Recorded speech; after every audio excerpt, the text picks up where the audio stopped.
Constitución do 78 é a primeira Constitución democrática da historia de España que consigue estar vixente 40 anos. En realidad, en España tuvemos dúas constitucións democráticas, a do 78 e a do 31, a republicana do 31, que, como é ben coñecido, acabou de mala maneira o levantamento militar, o golpe de Estado das tropas franquistas e a conseguinte guerra civil que rematou con a terrible dictadura. Cando se produce a transición política en España no ano 77, os constituintes elexidos nesas eleccións do 77 eran conscientes da necesidade de romper con unha tradición histórica, diríamos, malagrada, non? Unha tradición histórica triste, por virtude da cal España viña funcionando dun xeito un pouco pendular.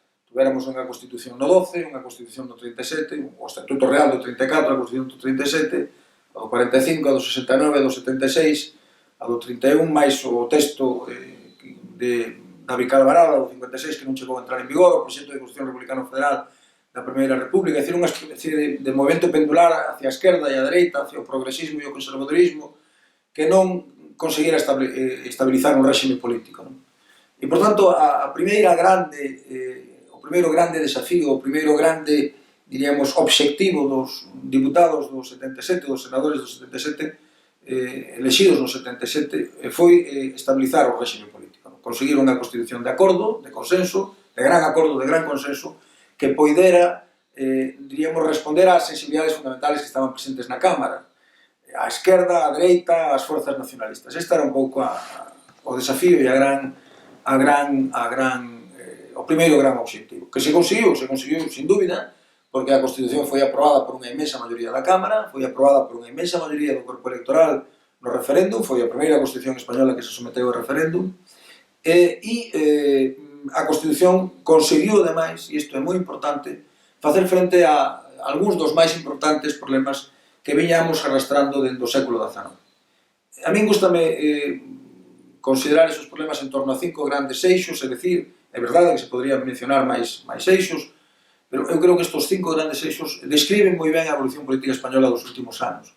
O primeiro problema é o de, sin dúbida, o problema de configurar un auténtico sistema de dereitos e liberdades. En España non tiñamos históricamente un sistema de dereitos e liberdades e a Constitución do 78 recoñece unha amplísima gama de dereitos e liberdades e, ademais, establece elementos de protección e garantía moi potentes que fan que os dereitos e liberdades se garanticen, se garantan na práctica e funcionen na práctica dun xeito adecuado.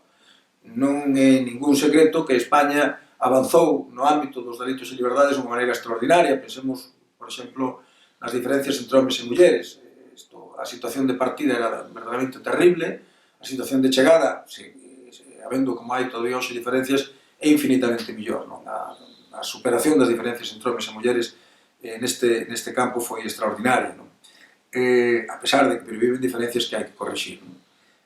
Por tanto, dereitos e liberdades como un primeiro campo moi importante. O segundo era facer compatible a monarquía e a democracia. España tiña sido monárquica durante todo o século XIX, salvo o cortísimo período da Primeira República, e durante o século XX, salvo o cortísimo período da Segunda República, pero a monarquía era unha monarquía parcial, unha monarquía clerical, unha monarquía militar, unha monarquía oligárquica, unha monarquía identificada cunha parte de España frente a outra parte de España.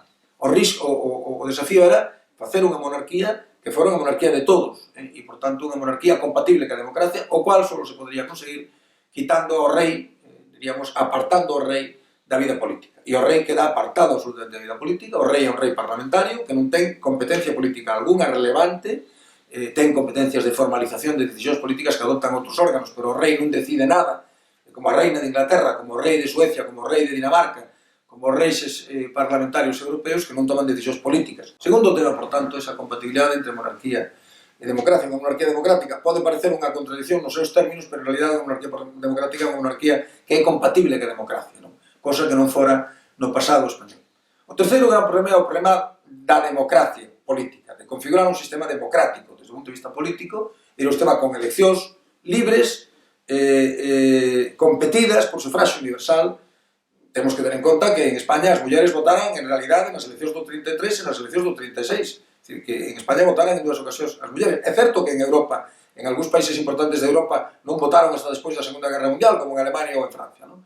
pero en España non tiñamos máis que no período republicano un réxime democrático que ademais funcionou con moitos problemas porque o réxime republicano do 31 foi un réxime con un grado moi profundo de confrontación política. E, por tanto, construí un réxime democrático, un réxime competitivo, con partidos políticos, con limpeza electoral, con garantía do sufraxio secreto, con garantía de liberdade de sufraxio, con un sistema de elección democrática do goberno, con controis do goberno, e nesto tamén a Constitución tuvo sin dúbida un éxito rotundo. E o cuarto grande problema era o problema da, diríamos, o problema das relacións entre civiles e militares. Poñer o exército no seu sitio, é dicir, colocar o exército como que ten que ser, que é unha administración especializada no monopolio legítimo da violencia, ás órdenes do goberno dos poderes políticos responsables. Isto se consigue, sin dúbida alguna, de unha maneira extraordinaria. O exército dirixido polo goberno, polo presidente do goberno, polo ministro de Defensa, e as autoridades militares están ao servicio do que demanda o poder político democrático como ten que ser. Finalmente, logo farei unha referencia a un problema que non fomos capaces de resolver, finalmente, o problema das relacións Iglesia-Estado, de facer un Estado non confesional. España viña arrastrando, desde finales do século XIX, polo menos, un problema que era o problema religioso, o problema da interferencia constante da Iglesia Católica na vida civil, na vida política, aquilo que se chegou a chamar con xusticia durante o franquismo o nacionalcatolicismo, e había unha decisión que tiña que tomarse, que é indispensable no Estado democrático, que é a separación da Iglesia e o Estado. Hai un espacio que lle corresponde á Iglesia ou ás Iglesias, nunha España plural como é hoxe, multirreligiosa, e ao Estado. E isto fai a Constitución con toda claridade, separando Iglesia e Estado. Hai flecos, diríamos, cousas que quedan por resolver, pero flecos pequenos. Había un último problema, que era o problema territorial, é dicir, o problema de transformar un Estado centralista nun Estado descentralizado. O cambio neste sentido foi absolutamente extraordinario, porque o Estado español é de feito un Estado de naturaleza federal. Os grandes especialistas en federalismo no mundo señalan moitas veces que España é un país federal en todo salvo no nome, e eu estou absolutamente de acordo con esa afirmación. Pero o certo é que por razóns políticas complexas que teñen que ver coa confrontación política en algúns territorios, o problema non se resolve. O país se descentraliza, pero o problema sigue sin resolver. Este é, diríamos, o problema que temos sin resolver dos grandes problemas que heredamos cando se empeza o momento constitucional. Cal é o estado de saúde da Constitución do 78? Bueno, a Constitución do 78 é unha Constitución que moi pronto vai ter 40 anos é moito tempo.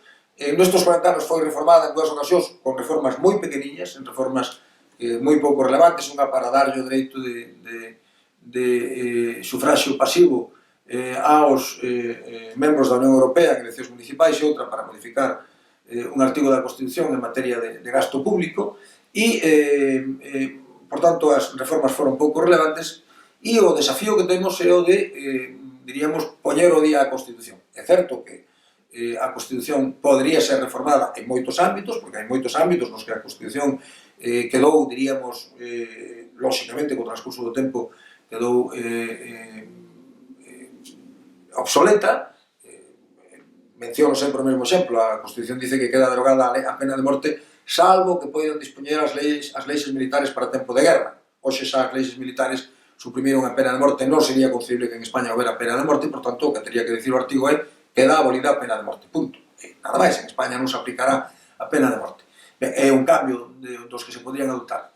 Pero hai unha cousa que sí me gustaría decir, e é que, en realidade, ningún dos problemas que temos en España hoxe, salvo o problema territorial, é un problema que exixa a solución de ningún dos problemas que temos hoxe en España unha reforma constitucional. É dicir, a Constitución habería que reformala para poñela ao día, para adaptala ás novas circunstancias, para meter na Constitución o que xa é real na vida política, social, económica ou cultural, pero conduciría probablemente a frustración, conduciría probablemente a unha certa frustración política o feito de pensar que moitos dos problemas que temos dependen, que a solución de moitos dos problemas que temos depende dunha reforma constitucional, porque non é así. Se eu tuvera que facer un balance de conxunto, creo que a Constitución do 78 foi, sin dúbida, a mellor das nosas constitucións. Se por mellor das nosas constitucións entendemos o que hai que entender, que é a que mellor responde ás necesidades do país, e a que mellor resolve os problemas do país.